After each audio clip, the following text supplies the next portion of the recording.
3 சொற்றொடர்கள் நமக்கு சொல்லப்படுகிறது. ஆடுகள் ஆயனுடைய குரலை கேட்ட பிற்பாடு 3 நிகழ்வுகள் நடைபெறுகிறது. ஒன்று, அடையாளம் கண்டுகொள்கிறது. வந்திருப்பவர் நம்முடைய ஆயன் தான் என்பதை அடையாளம் கண்டுகொள்கிறது. இரண்டாவது, செவிமடுக்கிறது. அந்த ஆயனுடைய குரலை கேட்டு அவர் அழைக்கின்ற பொழுது அந்த குரலை கேட்டு அது செவிமடுக்கிறது. மூன்றாவது, பின்தொடர்கிறது. இந்த மூன்றும் இன்றைய நற்செய்தியிலே நாம் பார்த்தோம். ஒன்று, கேட்பது, அடையாளம் கண்டுகொள்வது, செவிமடுப்பது, பின்தொடர்வது. இறை இயேசுவில் அன்பார்ந்தவர்களே, இந்த ஊமையின் வழியாக நமக்கு என்ன சொல்லப்படுகிறது என்றால், இறைவன் நம்மோடு பேசி கொண்டிருக்கிறார். நாம் அவருடைய குரலை கேட்கிறோமா?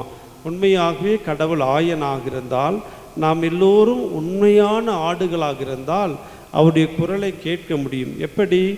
இறை வார்த்தையின் வழியாக, இயற்கையின் வழியாக, பல மனிதர்களின் வழியாக கடவுளுடைய அன்பு குரல் நமக்கு சொல்லிக்கொண்டே இருக்கிறது.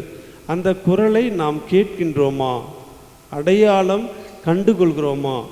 இரண்டாவது, செவிமடுத்தல்.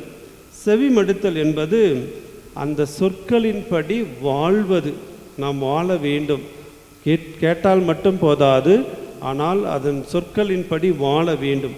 அந்த ஆடுகள் ஆயருடைய குரலை கேட்டு பின்தொடர்வது போல நாமும் செவி மடுக்க வேண்டும், வாழ வேண்டும். பின்தொடர்வது என்பது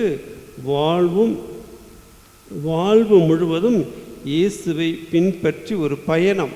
வாழ்வு முழுவதும் அவரை பின்தொடர்வது. ஏதோ ஒரு நாளைக்கு, ஒரு வாரத்திற்கு, ஒரு மாதத்திற்கு என்று இல்லாமல் நாம் அவரை பின்தொடர்ந்து இறுதி வரை பின்தொடர்ந்து வாழ வேண்டும்.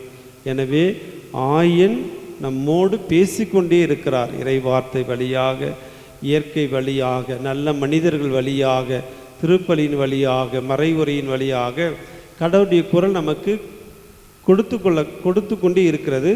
அதை நாம் கேட்கிறோமா? அடையாளம் கண்டுகொள்கிறோமா? அப்படி அடையாளம் கண்டுகொள்கிற நாம் அந்த குரலுக்கு செவி மடுக்கிறோமா? செவி கொடுக்கிறோமா? அப்படி செவி கொடுத்த பிற்பாடு அவர் பின்தொடர்கிறோமா? வாழ்வு முழுவதும் அதை கடைபிடித்து வாழ முயற்சி செய்கிறோமா என்று சிந்தித்து பார்ப்போம்.